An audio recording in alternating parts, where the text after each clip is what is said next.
जय हिंद साथियों, स्वागत है आपका self study classes YouTube channel और दोस्तों ऐप में। दोस्तों, अगर आप हिंदी साहित्य की बुक परचेस करना चाहते हैं, खरीदना चाहते हैं और आपको तलाश कर रहे हैं एक अच्छी बुक जो कि संशोधित हो और जिसमें बहुत ही शानदार दोस्तों तरीके से आपके लिए पूरा का पूरा विस्तृत अध्ययन मिले, तो हिंदी साहित्य के इतिहास की आज हम दोस्तों ऐसी दो पुस्तकें बता रहे हैं, हिंदी पद्य साहित्य और हिंदी गद्य साहित्य। तो सबसे पहले हम आपको हिंदी पद्य साहित्य के बारे में बताएंगे, हिंदी साहित्य का निचोड़ और टिर्की इतिहास। यानी कि दोस्तों ये जो पुस्तक है जिसमें हिंदी साहित्य का इतिहास तो है, बीच बीच में जहां जैसी ट्रिक निकलती है तो ट्रिक भी आपको इसमें मिलेगी। ठीक है, तो इस पद्य साहित्य की बुक का ये देखते हैं अपन किस प्रकार की ये बुक है ना। तो यहां पर आते हैं दोस्तों आपके लिए, अगर आप एमपी टेट एग्जाम की तैयारी कर रहे हैं, ठीक है, और दोस्तों आप अगर TGT, PGT, GIC, DSSB, LT grade है ना, और दोस्तों आप नेट, असिस्टेंट प्रोफेसर किसी भी एग्जाम की तैयारी कर रहे हैं और हिंदी साहित्य अगर आपका सब्जेक्ट है, तो ये दो पुस्तकें आपके लिए बहुत ही इंपॉर्टेंट हैं। ठीक है, तो इसमें अपन देखते हैं है ना, इसका थोड़ा सा विषय सूची देखते हैं। सबसे पहले तो ये विषय सूची देख लो कि इस बुक में क्या है। तो हिंदी भाषा है, देवनागरी लिपि है ना, हिंदी साहित्य के इतिहास लेखन के स्रोत हैं, हिंदी साहित्य का आदि काल है, भक्ति काल है, रीति काल है। ठीक है, फिर हिंदी साहित्य के आधुनिक काल में दोस्तों भारतेंदु युग, द्विवेदी युग, छायावाद युग। ठीक है, फिर प्रगतिवाद, प्रयोगवाद, नई कविता। ठीक है, फिर दोस्तों नवगीत, हिंदी साहित्य की नवीन प्रवृत्तियां, साठोत्तरी कविता आंदोलन। ये दोस्तों कायम रहेगा, आपका पूरा पद्य साहित्य में रहेगा। अब इसका थोड़ा सा विस्तृत देख लो कि किस प्रकार से ये आपको मिलेगा। तो यहां पर आप देखो हिंदी भाषा में, सबसे पहले हिंदी भाषा में इस प्रकार के फैक्ट है, इस प्रकार का पूरा रहेगा। सबसे पहले तो भाषा के बारे में बताया गया कि भाषा शब्द संस्कृत की भाष धातु से बना। कई बार एग्जाम में विश्व में लगभग 3000 भाषाएं बोली जाती हैं, ये भाषा के बारे में बताया गया। ठीक है, उसके बाद दोस्तों ये हिंदी भाषा का उद्भव और विकास पूरा का पूरा यहां से दिया गया कि किस प्रकार से इसका उद्भव हुआ, विकास हुआ। उसके बाद यहां पर अपन देखेंगे तो अपभ्रंश से निश्चित आधुनिक उपभाषाएं की बात करें है ना, आधुनिक भाषाओं में, तो यहाँ पर बहुत ही शानदार ट्रिक भी आपको मिलेगी। स्वर श्रेणी में जैसे पश्चिमी राज गुजरात में शेर है, स्वर श्रेणी से कौन कौन सी दोस्तों उपभाषाओं का विकास हुआ, मागधी से किसका हुआ, तो ट्रिक बनी है मगध के बिहारी का बंगला उड़ा असमिया में, अर्धमागधी का पूर्वी हिंदी महाराष्ट्री से मराठी, पैसाची से किसका हुआ, तो अपन ने ट्रिक बनाई है पंजाबी लहंगा पैसा में खरीदो। ठीक है, उसके बाद यहाँ पर आधुनिक आर्य भाषाएं दी हैं है ना, आधुनिक आर्य भाषाओं की भी दोस्तों पश्चिमी हिंदी की कौन कौन सी बोली हैं, ट्रिक बनी है कानों की खड़ी बुंदेली हरि ब्रजभान हरि के पास।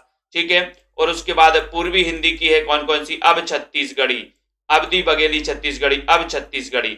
ठीक है, और जय राजस्थानी हिंदी से कौन कौन सी भाषाओं का विकास हुआ, तो अपन ने ट्रिक बनाई जयपुरी माल में बाती की मारवाड़ी। इस प्रकार से पहाड़ी हिंदी, पहाड़ी घरवाली कमाऊनी है ना, बिहारी हिंदी की कौन कौन सी हैं, तो बिहारी के भोजन में एक मग मेथी डाल दो, ये हो जाएंगी। ठीक है, उसके बाद दोस्तों आपको यहां पर मिलने वाली है बोलियों के अलावा है ना ये देवनागरी लिपि। दूसरा चैप्टर आपका देवनागरी, तो देवनागरी की व्यवस्थित दोस्तों यहाँ पर परिभाषा है ना, चितले के अनुसार, और भारत की प्राचीन लिपियां हैं जैसे पन्नौड़ा सूत्र में 18 लिपियों का नाम दिया गया है ना। बौद्ध साहित्य पुस्तक ललित विस्तार में 64 लिपियों का है, और ब्राह्मी, खरोष्टी और कैसे विकास हुआ, सारी की सारी चीजें इसमें आपको मिलेंगी। ठीक है ना। उसके बाद आता है दोस्तों हिंदी साहित्य के इतिहास लेखन के स्रोत, यानी कि जिस पर हिंदी साहित्य का इतिहास, जैसे भक्तमाल का दिया गया कि भक्तमाल के रचनाकार कौन है, नाभादास है, रचना काल क्या है। ठीक है, ये भक्तमाल हो गई। उसके बाद 84 वैष्णव की वार्ता, 252 वैष्णव की वार्ता, ये पूरा हिंदी साहित्य के इतिहास के लेखन, कविमाला, कालिदास हजारा। ठीक है, ये आपको पूरा विस्तृत मिलने वाला। उसके बाद दोस्तों आपको आएगा हिंदी साहित्य का आदिकाल, ये आदिकाल है। ठीक है, तो आदिकाल का यहाँ पर अपन देखें तो पूरी आदिकाल की सबसे पहले आपको समय सीमा रहेगी है ना, अनेक विद्वानों द्वारा अलग अलग समय सीमा मानी गई, आचार्य शुक्ल के अनुसार क्या मानी गई। ठीक है, फिर हिंदी का प्रथम कवि रहेगा, किस विद्वान ने किसको हिंदी का प्रथम कवि माना है। ठीक है, हिंदी की प्रथम रचना रहेगी, आदिकाल की विशेषताएं, आदिकाल की कौन कौन सी विशेषताएं हैं, ये विशेषताएं रहेंगी। ठीक है, और उसके बाद दोस्तों अपन को क्या पढ़ना है, भक्ति काल। ये चैप्टर में आपको बता रहा हूं, बाकी ये बहुत ही विस्तृत है भक्ति काल। तो भक्ति काल में भी अपन यहाँ पर आएंगे, यहाँ पर आएगा कि बताइए भक्ति शब्द की उत्पत्ति किस धातु से हुई है, भज धातु से हुई है। रामचंद्र शुक्ल के अनुसार भक्ति आंदोलन के उद्गम स्थल से संबंधित दोस्तों ये उन्होंने अलग अलग मत प्रकट किए हैं।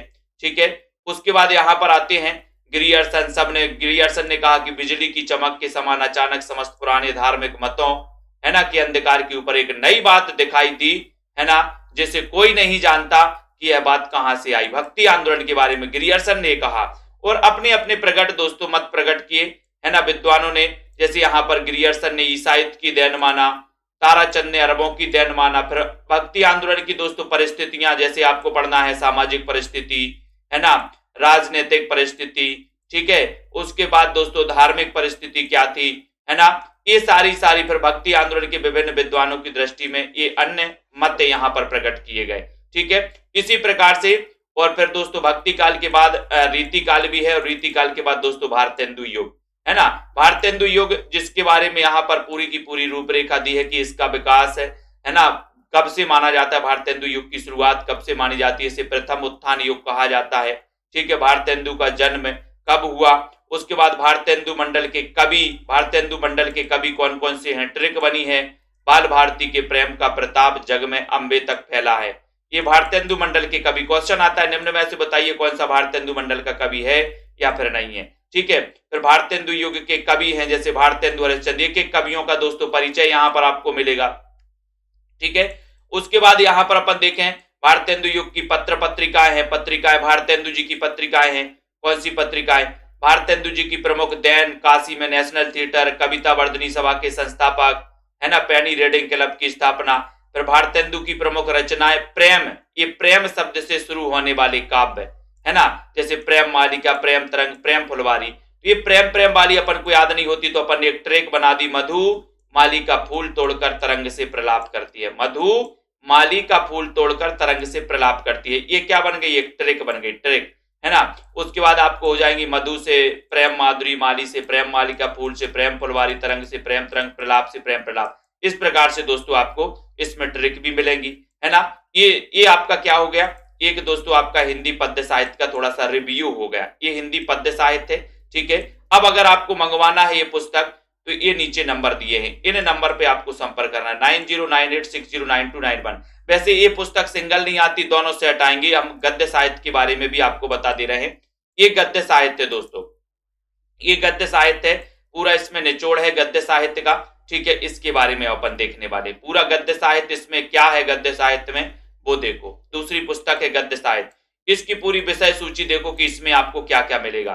तो सबसे पहले तो हिंदी गद्य का विकास कैसे हुआ, ये, फिर नाटक, कहानी, उपन्यास, निबंध, आलोचना, है ना, एकांकी जीवनी, आत्मकथा, रिपोर्टाज, यात्रा वृत्तांत, ठीक है, रेखा चित्र, संस्मरण, गद्य का डायरी, ठीक है, साक्षात्कार हिंदी में प्रथम, हिंदी में विविध यानी कि दोस्तों पुरस्कार आदि, हिंदी की पत्रिकाएं, प्रमुख कथन और कुछ डाउट्स वाले प्रश्न इसमें मिलेंगे। जैसे आता है ना कि बताइए कबीर की भाषा को पंचमेल खिचड़ी किसने कहा, है ना, कबीर की भाषा को शधुक्कड़ी किसने कहा। ऐसे कई डाउट्स वाले प्रश्न आपको इसमें मिल जाएंगे, ठीक है। तो इसका एक बार रिव्यू अपन देख लेते हैं। सबसे पहले अपन ने देखा कि हिंदी गद्य का विकास, तो हिंदी गद्य का विकास कैसे हुआ, है ना, कहां से इसकी शुरुआत मानी जाती है। जैसे उद्योतन सूरी ने 778 ईस्वी में कुवलय माला नामक ये गद्य कृति लिखी थी दोस्तों। फिर 10वीं-11वीं शताब्दी के आसपास रोड़ा कवि ने राउलवेल, कई बार ये रचना पूछी गई, राउलवेल, है ना, नामक ग्रंथ लिखा जो कि चंपू काव्य है राउलवेल, है ना। ये भी अपन को याद रख लेना, राउलवेल में हिंदी की 7 बोलियों के 7 शब्द मिलते हैं दोस्तों, ठीक है। फिर उक्ति व्यक्ति प्रकरण, हिंदी का प्रथम गद्य ग्रंथ उक्ति व्यक्ति प्रकरण भी पूछा जाता है, इसके रचनाकार कौन है, ठीक है। उसके बाद नीचे आते हैं तो ये दोस्तों पूरा गद्य का विकास आपका हो जाएगा। और उसके बाद, है ना, विद्या की उन्नति, पूरा गद्य का विकास यहां पर दिया है ना। और उसके बाद आता है दोस्तों अपना नाटक। अपन नाटक को बिल्कुल पूरा विस्तृत पढ़ेंगे, एक एक लेवल से पढ़ेंगे। नाटक काव्य की वह विधा है जिसका दोस्तों संबंध काय से होता है, रंगमंच और अभिनय से। बिल्कुल सरल भाषा में इसको लिखा गया है। आचार्य विश्वनाथ के अनुसार काव्य के दृश्य और श्रव्य 2 भेद होते हैं, ठीक है। तो दृश्य और अभिनय होता है, और जो दोस्तों उसमें रूप का क्या होता है, आरोप प्रमुख होने से उसे क्या कहते हैं, रूपक कहते हैं। काय को? दृश्य को। अब यहां पर जब रूपक की बात आई है तो रूपक के बारे में बताया गया कि रूपक के 10 भेद, है ना। फिर भरत मुनि के अनुसार ब्रह्मा ने ऋग्वेद से पाठ, सामवेद से गीति, यजुर्वेद से अभिनय और अथर्व वेद से दोस्तों रस तत्व लेकर नाट्य वेद नामक पंचम वेद की दोस्तों रचना की, है ना, भरत मुनि के अनुसार। किसने? ब्रह्मा ने, है ना। तो नाटक को पंचम वेद की संज्ञा भरत मुनि ने दी, ठीक है, याद रख लेना। अग्नि पुराण में रूपक के 27 वेद, भारतीय नाट्यशास्त्र में रूपक के 10 वेद। ये रूपक के 10 वेद कई बार पूछे गए। इस प्रकार से पूरे रूपक के 10 वेद हैं, नाटक, प्रकरण, भाड़, प्रहसन, ये सारे रहेगा, ठीक है। और देखें तो नाटक में अपन नाटक देखेंगे पहले, फिर यहाँ पर प्रकरण पढ़ेंगे, प्रकरण, ठीक है, प्रकरण हो गए। एक एक रूप पढ़ेंगे, भाड़ में क्या है, प्रहसन में क्या है, डेम में क्या है, व्यायोग क्या होता है, समपकार क्या होती है, वीथी क्या होती है नाटक में, अंक क्या होता है। इतना विस्तृत आपको किसी पुस्तक में नहीं मिलने वाला, जहां से क्वेश्चन कहीं से भी आ जाए, ईहा मृग, है ना। फिर भारतीय शास्त्र में नाटक के 4 तत्व माने गए, 4 तत्व भी आपको पता होने चाहिए। पाश्चात्य साहित्य शास्त्र में 6 तत्व माने गए, ठीक है, ये हो गया। इतने सारी की सारी चीजें यहां पर आपको मिलेंगी। उसके बाद दोस्तों हिंदी नाटक का उद्भव और विकास पढ़ेंगे, जिसमें प्रसाद पूर्व हिंदी नाटक, जिसे हम प्रथम उत्थान युग, भारतेंदु युग, तो प्रथम जो प्रमुख नाटक है उनको पढ़ेंगे इस प्रकार से, ठीक है। जैसे भारतेंदु ने अपने पिता गिरधर दास, गोपाल चंद उर्फ गिरधर दास, मूल नाम गोपाल चंद है, इनके कृत नहुस नाटक को हिंदी का प्रथम नाटक माना था इन्होंने, ठीक है। राजा लक्ष्मण सिंह कृत शकुंतला द्वितीय नाटक और विद्या सुंदर को तीसरी नाटक माना था दोस्तों, किसने? भारतेंदु जी ने, है ना। फिर दोस्तों प्रमुख नाटककार हैं, इनके बारे में भी अपन को देखना है ना। उसके बाद दोस्तों कहानी का उद्भव और विकास कैसे होता है, इसके बारे में देखेंगे। कहानी का उद्भव और विकास द्विवेदी युग से माना जाता है, ठीक है। सरस्वती पत्रिका के प्रकाशन वर्ष 1900 ईस्वी से माना जाता है, ये भी याद रख लेना। फिर दोस्तों महत्वपूर्ण जो कहानी, प्रथम कहानी किसने मानी है, जैसे इंदुमती किशोरीलाल गोस्वामी, गुलबहार किशोरीलाल गोस्वामी, प्लेग की चुड़ैल भगवान दास। हिंदी की प्रथम कहानी यहाँ पर देखो, ये प्रथम कहानी रामचंद्र शुक्ल ने इंदुमती को माना, बच्चन सेन ने प्रणयनी परिणय, देवी प्रसाद ने टोकरी भर मिट्टी को हिंदी की प्रथम कहानी। तो अलग अलग विद्वानों के अलग अलग मत हैं, है ना। फिर उसके बाद बहुत सारी दोस्तों यहाँ से प्रेमचंद पूर्व हिंदी कहानी यहाँ से पढ़ना चालू करेंगे 1865 में, है ना। प्रेमचंद पूर्व, अलग अलग युगों में इसको विभक्त किया गया है, ठीक है। ये कहानी है दोस्तों, कहानीकार हैं चंद्रलोक की यात्रा, पत्तियों का पहाड़, पुरोहित, ये पूरी की पूरी कहानियां आपको मिलेंगी हिंदी के कहानी के स्मरणीय तथ्यों में। मतलब ये पूरा विस्तृत है, आपको कुछ पेज यहाँ पर दिखाए जा रहे हैं। कहानी को गल्प कथा और आख्यायिका किसने कहा है ना, कहा जाता है इस प्रकार से। स्मरणीय तथ्य हैं, प्रसाद से प्रभावित विनोद शंकर, रामचंद्र शुक्ल के अनुसार हिंदी की प्रथम कहानी। यहाँ पर इंपॉर्टेंट वन लाइनर फैक्ट भी आपको इसी में मिलेंगे, ठीक है। उसके बाद दोस्तों यहाँ पर बात करें उपन्यास, तो उपन्यास का अर्थ देखेंगे सबसे पहले, कि उपन्यास का अर्थ क्या है ना। फिर उपन्यास शब्द का सबसे पहले प्रयोग किसने किया, है ना, ये देखेंगे। फिर हिंदी का प्रथम उपन्यास कौन सा है, ये आपके लिए यहाँ पर आएगा, ठीक है, ये पूरा का पूरा। उसके बाद दोस्तों हिंदी के जो प्रमुख उपन्यास हैं इनको भी अलग अलग भागों में बांटा गया। जैसे आंचलिक उपन्यासकार, आपने मनोविश्लेषणवादी आंचलिक उपन्यासकार भी पढ़े होंगे, जैसे यहाँ की ट्रिक बनी है, आंचलिक उपन्यासकार कौन कौन से हैं। राघव ने नांग की पढ़ी, हिमांशु को जोश में दे दी, है ना, ये दोस्तों ट्रिक है इसकी। उसके बाद आपसे पूछा जाता है कि ऐतिहासिक उपन्यासकार कौन है, तो इतिहास गवाह है कि राहुल ने चतुरता पूर्वक राघव और वृंदावन के हजारों बार दर्शन किए हैं, है ना। ये ट्रिक ऐतिहासिक उपन्यासकारों को याद करने की है, ठीक है। उसके बाद दोस्तों आपका आता है निबंध। निबंध के बारे में भी पूरा विस्तृत दिया है, जैसे निबंध का अर्थ, परिभाषा और प्रकार, ठीक है। इस प्रकार से गद्य कवियों की कसौटी है, तो निबंध के बारे में कहा है कि निबंध 2 शब्दों से मिलकर बना, नी और बंध, इसके बारे में पूरा बताया गया। निबंध की विशेषताएं और लक्षण बताए गए, निबंध की क्या क्या विशेषताएं होती हैं, ठीक है। निबंध की शैलियां कौन कौन सी हैं, व्यास शैली, समाज शैली। निबंध के भेद या प्रकार, निबंध कितने प्रकार के होते, वर्णात्मक, विवरणात्मक, विचारात्मक, ये निबंध के भेद प्रकार हो गए। और दोस्तों इस प्रकार से आपको ये रिव्यू दिया गया। अगर आपको ये पुस्तक, दोनों पुस्तक मंगवानी है तो ये दोनों पुस्तक आपके लिए आएंगी दोस्तों कितने में, है ना, 1300 रुपए की पुस्तक है ये दोनों, और 200 रुपए लगेगा आपको पोस्ट चार्ज। तो कुल मिला के 1500 रुपए में ये बुक अगर आपको मंगवाना है तो इस नंबर पे आप संपर्क करेंगे, ठीक है। ये बुक आप अपने घर तक मंगवा सकते हैं दोस्तों, ये नंबर आपको दिया है। बहुत ही शानदार बुक है दोस्तों, कई पुस्तकों का इसमें निचोड़ किया गया है ना। ट्रिक भी है बीच बीच में, आपने देखा रिव्यू में। तो जिनको भी मंगवाना आप मंगवा सकते हैं, संपर्क कर सकते हैं दोस्तों, ठीक है। तो सभी को धन्यवाद, जय हिंद।